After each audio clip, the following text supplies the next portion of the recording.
नमस्कार, news state देख रहे हैं आप। मैं हूं आपके साथ अंजीत और वक्त हो गया सबसे बड़ा मुद्दा का। लॉकडाउन में सियासत नॉन स्टॉप जारी है, लेकिन उस सियासत में असल मुद्दे बिल्कुल गायब दिख रहे हैं। प्रवासियों को लेकर शुरू हुई सियासत चिट्ठी, बस और वीडियो तक पहुंच गई, लेकिन इससे ना तो लॉकडाउन में फंसे प्रवासियों को कोई मदद मिली और ना ही जरूरतमंदों तक कोई सुविधा पहुंची। नेता सियासी फायदे के लिए नए मुद्दे निकालते रहे, लेकिन धरातल पर इसका असर कितना हुआ ये सब जानते हैं। एक तरफ सियासत चरम पर है, तो वहीं दूसरी तरफ जरूरतमंद और कोरोना वॉरियर्स बुनियादी सुविधाओं के लिए तरस रहे हैं।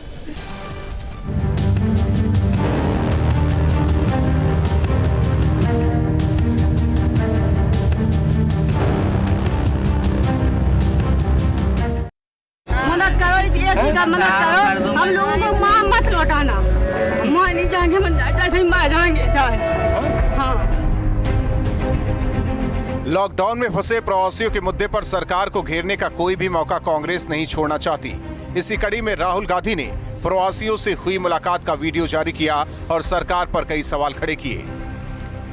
सब एक साथ चल रहे हैं? एक साथ चल रहे हैं। और कितने देर से चल रहे हो? कल से चले, शाम से। कितने किलोमीटर? वही 100 किलोमीटर के आसपास। 17 मिनट का ये वीडियो सामने आने के बाद विरोधियों ने कांग्रेस पार्टी पर ही सवाल उठाने शुरू कर दिए। बीएसपी अध्यक्ष मायावती ने मजदूरों की दुर्दशा के लिए कांग्रेस पार्टी को जिम्मेदार बताया। उन्होंने ट्वीट किया कि श्रमिकों की दुर्दशा की असली कसूरवार कांग्रेस पार्टी है। अगर कांग्रेस ने अपने कार्यकाल में इस तबके का ध्यान रखा होता तो इन्हें रोजी रोटी के लिए अपना घर नहीं छोड़ना पड़ता। बीएसपी के अलावा बीजेपी और दूसरी पार्टियों ने भी राहुल गांधी के वीडियो और कांग्रेस पार्टी पर सवाल खड़े किए।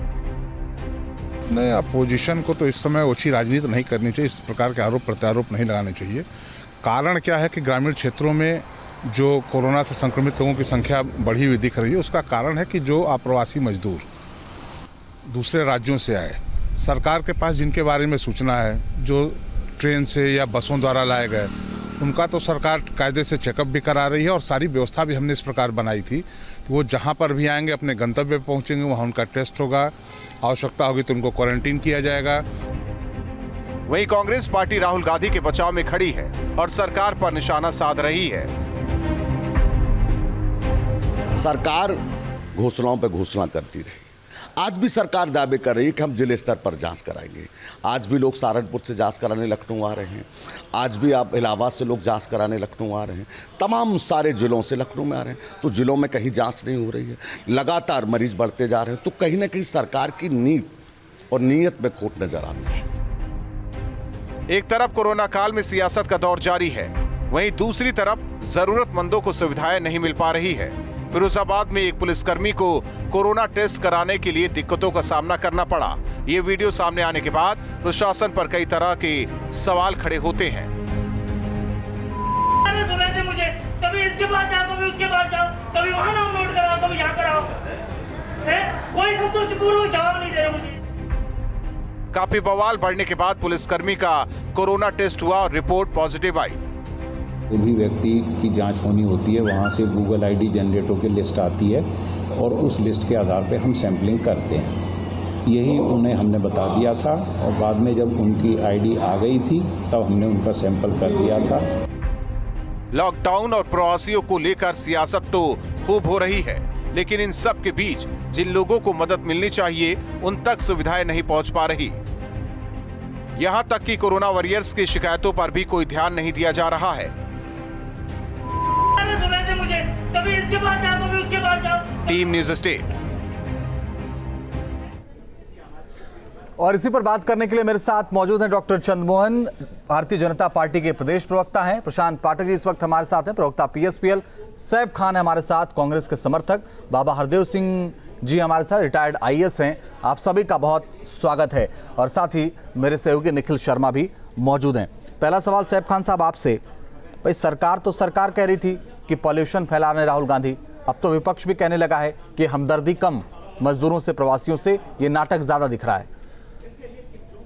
देखिए अंजीत जी, बड़े अफसोस की बात है कि भारतीय जनता पार्टी और उनकी जो सोच है वो इतनी गलत कैसे हो सकती है। गलत थिंकिंग और ये सरकार जो है अंधी और बहरी बिल्कुल है। मैं ये कहना चाहता हूं साथ साथ में कि आपने जो मिनिस्ट्री ऑफ ट्रांसपोर्टेशन जो है नितिन गडकरी जी की तरफ से हमारे देश का, उसका सबसे पहले जो है मेमोरेंडम को ही नहीं फॉलो किया उत्तर प्रदेश सरकार ने, जो ये साफ साफ बताती है कि साहब सबसे पहले तो जो है फिटनेस जो है, जो 1 फरवरी को एक्सपायर किसी के अगर हो रहे हैं, ड्राइविंग लाइसेंस एक्सपायर हो रहे हैं, वो जो है वो 30 जून तक के लिए आपके एक्सटेंड हुए हैं। मगर जो है उन माइग्रेंट्स को, उन बेचारे गरीब जनता को जो इस वक्त 54 डेज में 134 डेथ्स हो चुकी हैं सड़कों के ऊपर, भूख से जो है छोटे छोटे मासूम बच्चे जो है वो मर रहे हैं, सड़कों के ऊपर एक्सीडेंट हो रहे हैं। ये सरकार सिर्फ राजनीति करना जानती है, अपने ही केंद्र सरकार के मेमोरेंडम को उसने ठुकरा दिया। तो वीडियो जारी करने का मतलब क्या है सैफ खान साहब?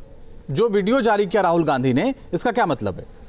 ये इसलिए किया है कि ये अंधी और बहरी सरकार जो है वो आंखें खोल के ये वीडियो देख सके कि गरीबों का जो इस वक्त वो क्या बुरा हाल हो रहा है, कितने किलोमीटर जो है वो पैदल चल रहे हैं, कैसे भूख प्यासे वो चल रहे हैं, कितनी परेशानी में है, बिना छत के हैं, इस गर्मी में है। ये सब तकलीफें जो है वो इसलिए जो है ये सर, आप तो सबसे ज्यादा उत्तर प्रदेश में रहे ना, मैं पढ़ रहा था, शायद आप 34 साल रहे, अगर मेरे आंकड़े गलत हो तो आप ठीक कर दीजिएगा। 34 साल आपने उत्तर प्रदेश में राज किया, आप ही ठीक कर दे उत्तर प्रदेश को तो ये दशा ही नहीं आती सर। साहब हमें तो इस वक्त आए हुए जो है तकरीबन 28 से 29 साल हो गए अब जो है सरकार में उत्तर प्रदेश फिर भी रहे ना आप, मगर तो रहे ना सर। मगर अगर हमारी उस वक्त सरकार होती है और उसको आप कंपेयर जो अभी के टाइम पे कैसे कर सकते हैं? जी हमने जो काम किया हुआ था आपसे 29 साल पहले जो है उसको आप अभी प्रेजेंट में कंपेयर कर लीजिए। आज क्राइम जो है क्राइम 45% बढ़ चुका है, महिलाओं के ऊपर 23% बढ़ चुका है। आप देखिए पेट्रोल और डीजल बढ़ चुका है, लोगों की बेरोजगारी बढ़ चुकी है, भूखमरी बढ़ चुकी है हमारे देश की। आप मुझे बताइए किस हिसाब से ये सरकार जो है भारतीय जनता पार्टी को आप कंपेयर कर रहे हैं इंडियन नेशनल कांग्रेस? नहीं, मैं सर कंपेयर नहीं कर रहा हूं, मैं तो ये समझा रहा था आपको कि 34 साल आप उत्तर प्रदेश में रहे, आपने अगर मजदूरों को रोजगार उपलब्ध करा दिया होता, बेहतर कर दिया होता, तो इनको बाहर ही नहीं जाना पड़ता सर। मैं उत्तर प्रदेश से आता हूं, क्या दर्द है लोगों का, मैं उत्तर प्रदेश को बहुत बेहतर तरीके से समझता हूं। सुन लीजिए, इस वक्त हमारे आप सिर्फ माइग्रेंट सी की नहीं बात कर रहे हैं। बिल्कुल ठीक है। CMIE centre for monitoring Indian economy, doctor Chandramohan साहब, 40 करोड़ लोग बेरोजगार हैं। डॉक्टर चंद्रमोहन जी, भाई राहुल गांधी के वीडियो जारी करने से इतना दर्द क्यों है? हमको तो पता है कि राहुल जी नौटंकी करते हैं, वो नौटंकी बाज हैं, नौटंकी करते हैं, ये सबको पता है। जब जिस समय पर नोटबंदी हुई थी तो ATM के लाइन में भी लगे थे वो, एक कुर्ता पहन के भाई मैं घर का खर्चा के लिए पैसे नहीं ले आया हूं, वो आज तक दोबारा कभी नहीं दिखाई दिए ATM पर लाइन में लगे हुए। तो राहुल गांधी तो इवेंट करते हैं, नौटंकी करते हैं, अभिनय करते हैं। आज जो बड़ी बातें हो रही हैं, मैं पूछना चाहता हूं कि पंजाब से पलायन क्यों हो रहा है, क्यों राजस्थान से पलायन हो रहा है, क्यों छत्तीसगढ़ से पलायन हो रहा है, और महाराष्ट्र से पलायन क्यों हो रहा है? क्यों नहीं महाराष्ट्र सरकार से बाहर आ जाती कांग्रेस क्यों महाराष्ट्र में सरकार के साथ है? सबसे भयावह स्थिति महाराष्ट्र की है, आप क्यों नहीं महाराष्ट्र में अच्छी व्यवस्थाएं कर लेते? किसी ने रोका है कि आपको अच्छी व्यवस्था करने से? जितनी खराब तस्वीर अब तक की, सबसे खराब तस्वीर अगर कहीं की आई है तो वो राजस्थान की आई है। लेकिन प्रियंका वाड्रा को राजस्थान का पता ही नहीं है, ना राहुल गांधी को पता है। राहुल गांधी केवल और केवल वो फिल्म शूट करने के लिए सड़क पर उतरे। जिस समय दिल्ली से केजरीवाल उत्तर प्रदेश के श्रमिकों को दुत्कारा और उनको अपमानित करके दिल्ली से बाहर खदेड़ा, उस समय प्रियंका वाड्रा कहां थी, कहां राहुल गांधी थे? अरे आगे बढ़ के बोलते, लोग आगे चल दिए। उत्तर प्रदेश सरकार ने रातों रात बसों की व्यवस्था की और सबको घर पहुंचाया। आज उत्तर प्रदेश से कोई पलायन नहीं हो रहा है, लेकिन उत्तर प्रदेश में जो उत्तर प्रदेश के नागरिक थे, मैं पूछना चाहता हूं कि आपने तो नारा दिया था 27 साल यूपी बिहार, और फिर क्यों बैठ गए साइकिल के कैरियर पर जाके? ये नौटंकीबाजी बंद करें, किसको धोखा दे रहे हैं? चलिए ठीक, इसका जवाब भी ले लेते हैं। कब तक सोचेंगे कि जनता को धोखा देकर राजनीति? जवाब दीजिए जो बात डॉक्टर चंद्रमोहन जी कह रहे हैं। सबसे पहले तो अगर ये कह रहे हैं कि पहुंचा दिया, आप कह रहे हैं सबको पहुंचा दिया, अगर सबको पहुंचा दिया होता तो आज हमें सड़कों पे ये हाल जो है देखने को नहीं मिलता। और अगर आप बसेस का कर दिया होता तो आज 96,000 वर्कर जो है वो घर पे जा चुके होते। उन मासूम बच्चों के ऊपर तरस खाइए, आपको माफी मांगनी चाहिए कि जो तस्वीर राजस्थान से आई है, राजस्थान से श्रमिकों की जो तस्वीर आई है, आपको शर्म नहीं आती चिल्लाते हुए? तो आपका ये कोटा से बच्चों को, अरे आप कैसे, आप निर्दयी लोग हो, औरतों का नजर आप नहीं केवल आ रहा। निर्दयी लोग हो। बेरोजगारों का नजर आपसे नहीं जब आ मैं रहा। पूछता हूँ, मगर क्या है, जब आपको उत्तर प्रदेश औचित्य के नागरिक है ना? पूछे औचित्य कि कोरोना राजनीति योद्धाओं पर हमला हो रहे हैं, डॉक्टरों पर हमला हो रहे हैं, नर्स का अपमान हो रहा है, तो आप बोलते नहीं हो। अरे जिन्होंने उत्तर प्रदेश को संक्रमण के जाल में जमात के लोगों ने फैलाया, लेकिन आप एक शब्द नहीं बोले। जमातियों के बारे में आपकी जवान क्यों चुप हो जाती है? जब जमाती आते हैं तो आप बोलोगे नहीं। ये जो है, अरे आप इतने घटिया हो। पहले कहते हो 27 साल यूपी बिहार, फिर साइकिल पे बढ़ जाते हो, फिर सपा बसपा से गठबंधन करते हो। इतना अवसरवादी, इतने, अरे इसीलिए उत्तर प्रदेश की जनता आपको बार बार जवाब देगी। आज आपका अस्तित्व नहीं है उत्तर प्रदेश में। उत्तर प्रदेश से क्यों बार बार खदेड़ा जा रहा है? अरे आपकी मैं पीड़ा समझता हूँ। इस पाप को छिपाने के लिए आप जो सरकार की बदनामी करने की कोशिश कर रहे हैं, आज योगी आदित्यनाथ जी के नेतृत्व में हर श्रमिक एक साथ खड़ा है। आज लाखों की संख्या में श्रमिक आ रहा है। क्यों आ रहा है? एक विश्वास के साथ में आ रहा है। ये बकवास बंद करो। इस बकवास का कोई आवश्यकता नहीं है। आप सारे लोग आपका चेहरा देखना नहीं चाहते उत्तर प्रदेश के लोग, क्योंकि आप धोखेबाज हो।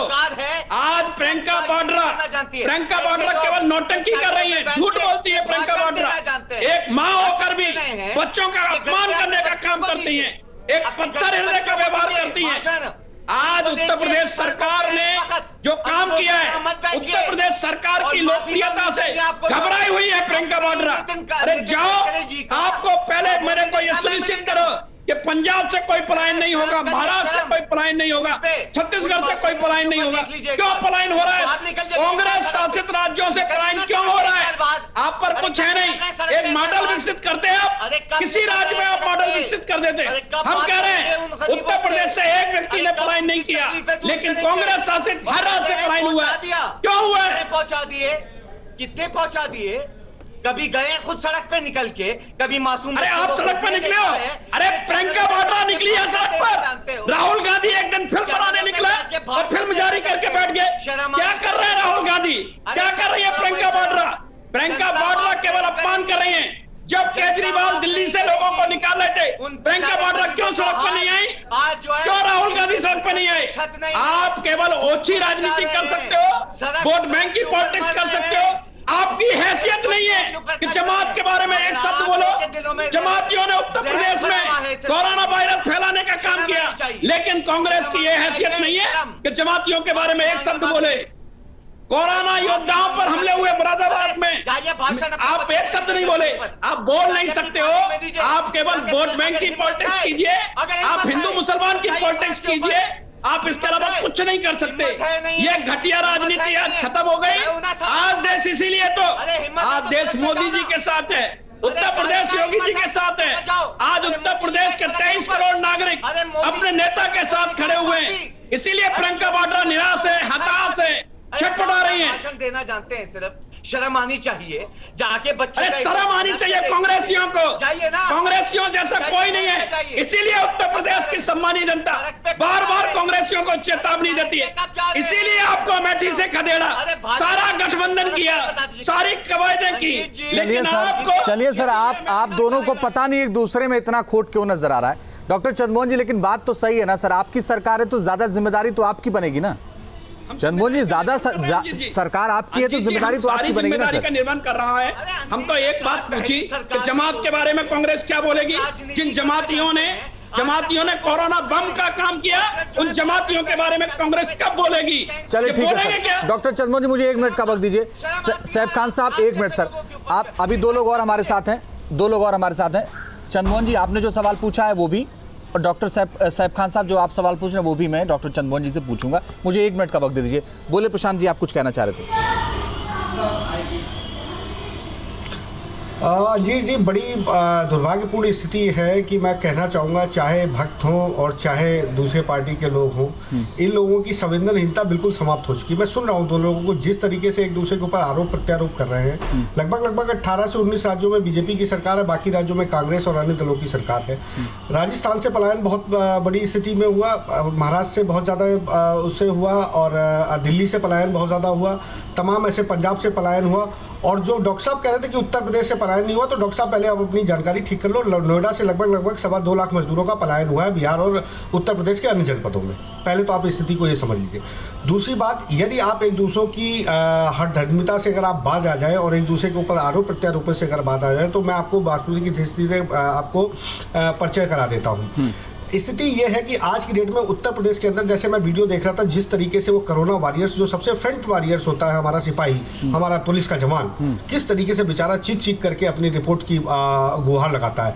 बाद में न्यूज स्टेट हरकत में आता है, आप रिपोर्ट चलाते हैं, इसके बाद उसको उस मामले को संज्ञान में लिया जाता है। संज्ञान में लेने के बाद जब उस सिपाही की रिपोर्ट, जब उसके पुलिसकर्मी का टेस्ट होता है तो पॉजिटिव पाया जाता है। तो क्या यदि उसका टेस्ट में अगर विलंब होता और ये जो निरंकुश सरकार है या ये कहे कि बिल्कुल संवेदनहीन जो सरकार है उत्तर प्रदेश की, क्या इस बात पे बिल्कुल इनका ध्यान नहीं रहता कि जो कोरोना वॉरियर्स है उनका टाइम पे टेस्ट होना चाहिए? अगर वो कह रहा है मुझे सिम्टम्स है तो उसका टेस्ट होना चाहिए। मुझे एक बात बताइए सर, टेस्ट होना चाहिए? बिल्कुल, पूरी बात सुन लीजिए, बिल्कुल होना चाहिए। मैं इन दोनों लोगों की बात का जवाब है, मैं इन लोगों को मैं कह रहा हूँ आपसे सर, मैं आप प्रशांत जी, मैं आपसे, और इसके बाद मुद्दे पर तो आइए ना सर। आज का मुद्दा यह है कि राहुल गांधी ने एक वीडियो जारी किया है, उस मुद्दे पर आइए ना सर। मैंने शुरुआत में ये बात करी, चाहे भारतीय जनता पार्टी हो चाहे कांग्रेस पार्टी हो, इन लोगों ने केवल और केवल मजदूरों और आम जन आदमियों के साथ में सिर्फ छलावे का काम किया। आपने क्या कर दिया सर? सरकार संवेदन नहीं, आपने क्या कर दिया सर? यदि राहुल गांधी, आपने क्या कर दिया? प्रशांत पाठक आप बताइए ना, उन्होंने छलावा कर दिया, आपने क्या कर दिया? हमारे समय में बताइए कौन सी दिक्कत थी? हमारे समय में बेरोजगार भत्ता मिलता था जब हम समाजवादी पार्टी, मतलब अभी भी आप समाजवादी अपने आप को मानते हैं? मुझे तो लगता है पीएसपीएल के हो गए, चंदन योजना। प्रशांत पाठक, मुझे तो पता था पीएसपीएल के हो गए, अभी भी आप समाजवादी पार्टी मानते हैं? बिल्कुल। हम अंजीर जी सुन लीजिए, समाजवादी हम समाजवादी हैं। समाजवादी एक विचारधारा का नाम है, समाजवादी विचारधारा। डॉक्टर लोहिया, सर हमें विचारधारा ना समझाइए, समाजवादी तो हम और परिवारवाद, ये इसकी परिभाषा में ना समझाइए, हमें बहुत अच्छे से पता है, हमने देखा है सर। मैं पूछ रहा हूँ आपने कौन सा काम कर दिया सर? आपकी पार्टी ने कौन सी मदद कर दी अगर उन्होंने छलावा किया तो? जो जिनसे सवाल करना चाहिए आप उनसे आप कुछ कहने का सर, उनसे हमने सवाल पूछा, अब आपकी बारी है तो आपसे सवाल पूछूंगा ना सर। अगर आप ये कह रहे हैं कि उन्होंने छलावा किया तो ये सवाल तो बनता है ना कि आपने क्या किया? आप भी तो राजनीतिक पार्टी। यदि आप अंजीर जी यदि आपका आज्ञा हो तो मैं जरा इनसे डॉक्टर साहब से एक सवाल ये करना चाहूंगा, सैफ खान से भी सवाल करना चाहूंगा। डॉक्टर साहब, उत्तर प्रदेश के अंदर कुल 10,000 टेस्ट की व्यवस्था की गई अभी तक। उत्तर प्रदेश की आबादी 20 करोड़ के लगभग है। क्या ये एक सर 20 करोड़ तो 2011 में थी, कहाँ हैं आप उत्तर प्रदेश के अंदर? अरे प्रशांत पाठक जी, आप तथ्य तो सही रखा करिए। 20 करोड़ तो 2011 में थी सर, अब तो 23-24 करोड़ बताते हैं लोग। हाँ, 22 से 23 करोड़ के बीच में। नहीं, अभी तो जो पुराने आंकड़े उसी के आधार पर बात करूं, 22 से 23 करोड़ पे, यही 22 से 23 करोड़ की जनसंख्या ये लोग बोलते हैं। उसके बाद उत्तर प्रदेश से पलायन होकर आने वाले मजदूरों की स्थिति क्या है? क्वारंटाइन सेंटर के अंदर आप जाकर के देखिए, उन्हें भोजन पानी की कोई व्यवस्था नहीं। बार बार ये बात उठाता हूँ कि भाई साहब थोड़ा सा संवेदनशील हो जाइए। ये आप ही के लोग हैं, आप ही के ठीक है सर, ठीक है प्रशांत जी, ओके, आप राजा हैं तो कम से कम राजधर्म का पालन तो ठीक से कर लीजिए। ठीक है, अभी मैं आता हूँ आपके पास तो आपका ये सवाल पूछूंगा। निखिल हमारे सहयोगी लखनऊ जुड़े हुए हैं। निखिल, एक समस्या तो है, प्रवासी मजदूरों का पलायन हो रहा है, और आज भी मैं रिपोर्ट एक देख रहा था, दरभंगा तक साइकिल चला करके एक बच्ची अपने पिता को लेकर के गई। ऐसी तस्वीरें आप ग्राउंड रिपोर्ट पर रहते हैं, रोज भेजते हैं, इसमें कोई बदलाव पिछले 2-3 दिनों में आपको नजर आ रहा है क्या?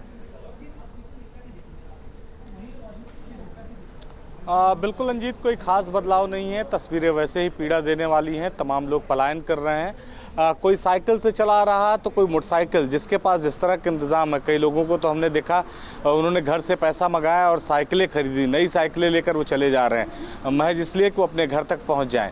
उत्तर प्रदेश सरकार ने इंतज़ाम भी बहुत सारे किए, बहुत सारी बसें चलाईं, लेकिन शायद जितनी संख्या मजदूरों की है, जितना पलायन की संख्या है, उतना संसाधन नहीं है।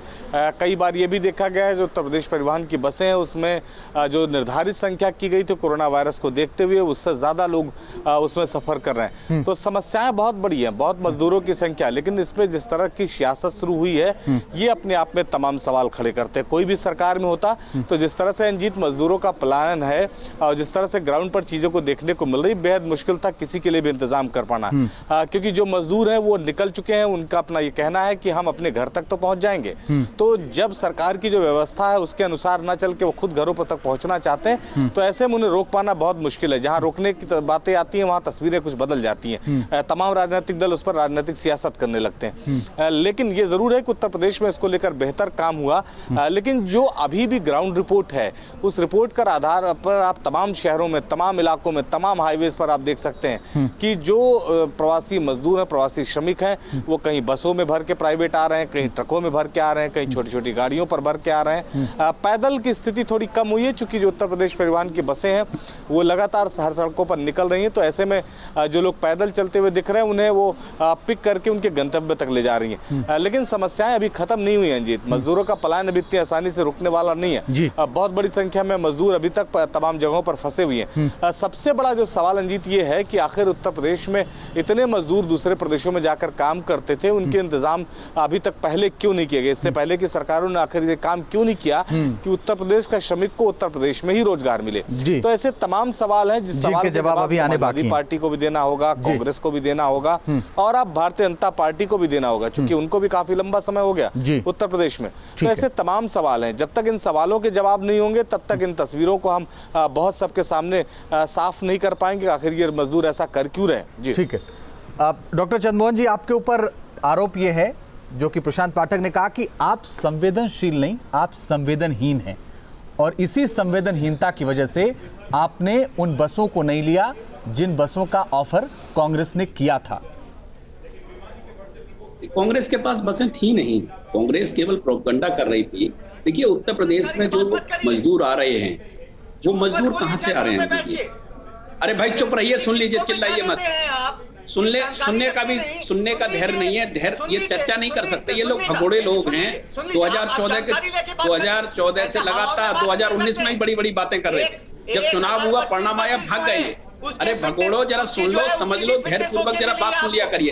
चीखने मत लग जाया करिए, चिल्लाने मत लग जाया करिए। जनता के द्वारा नकारे हुए लोगों को सुन लिया करिए। आपको जानकारी नहीं है, आप जानकारी नहीं है, ना जानकारी रखना चाहते हो। आप डिबेट को ड्रिल करने में आपकी रुचि है। कैसे डिबेट ड्रिल हो, समझ सकते हैं, आपको समझ सकते हैं। आपकी पीड़ा, आपकी झटपटाहट, आप भाजपा की लोकप्रियता से, योगी जी की लोकप्रियता से घबराए हुए हैं। आप ऐसे ही चिल्लाएंगे, चिल्लाइए और तेज चिल्लाइए। आप पर कुछ भी नहीं है, आप पर कुछ बोलने को नहीं है। अरे भाई, अमेठी बचा नहीं पाए। आज आप, मैं समझता हूँ आपकी साहब, आपकी पीड़ा मैं समझता हूँ, क्योंकि आज का ही वो दिन है, आज का ही वो दिन है, 23 मई का ही वो दिन है जिस दिन अमेठी में कांग्रेस पर ताला लगा था। आज 23 मई है, इसलिए आपकी छटपटाहट होना शायद स्वाभाविक है। आप 23 मई को ही युवराज अमेठी में हारा था आपका, जो चौकीदार का अपमान करने की सजा देश ने दी थी आपको। इसलिए आज आपकी छटपटाहट बता रही है, आपकी जो झल्लाहट है, आपकी हड़बड़ाहट है, वो बता रही है कि आपको 23 मई 2019 दर्द है। हवाओं में बात करना जानते हैं नहीं, लेकिन डॉक्टर चंद्रमोहन जी, मुझे लगता है कि फैक्ट आपको रखना चाहिए जनता के सामने। एक मिनट सैफ खान साहब, एक मिनट सैफ खान साहब, एक मिनट सैफ खान साहब, एक मिनट सैफ खान साहब, एक मिनट आपका कोई मुद्दा नहीं है। सैफ खान साहब, एक मिनट डॉक्टर चंद्रमोहन जी, एक मिनट सर, एक मिनट सर, चीखना चिल्लाना, एक मिनट सर, सैफ खान साहब, एक मिनट सैफ खान साहब, एक मिनट सैफ खान साहब, एक मिनट।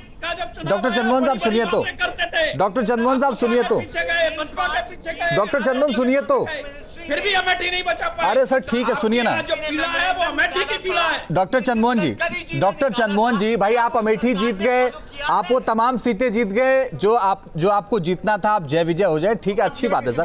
लेकिन मेरा सवाल तो इस बात का है सर कि 2 बसें, 4 बसें, 6 बसें, 8 बसें जो भी ठीक थी उनको ले लेते सर। आपने उनको राजनीतिक कारणों से नकार दिया। अंजीत जी, मैं तो विनम्रता पूर्वक कह रहा हूं कि पलायन क्यों हो रहा है राजस्थान से, क्यों पलायन हो रहा है महाराष्ट्र से, क्यों पलायन हो रहा है पंजाब से, उत्तर प्रदेश से तो पलायन नहीं हो रहा। अगर उत्तर प्रदेश से इस लॉकडाउन के दौरान पलायन हुआ हो तो हमारी कदम पकड़ो। उत्तर प्रदेश से कोई पलायन नहीं हुआ लॉकडाउन के दौरान।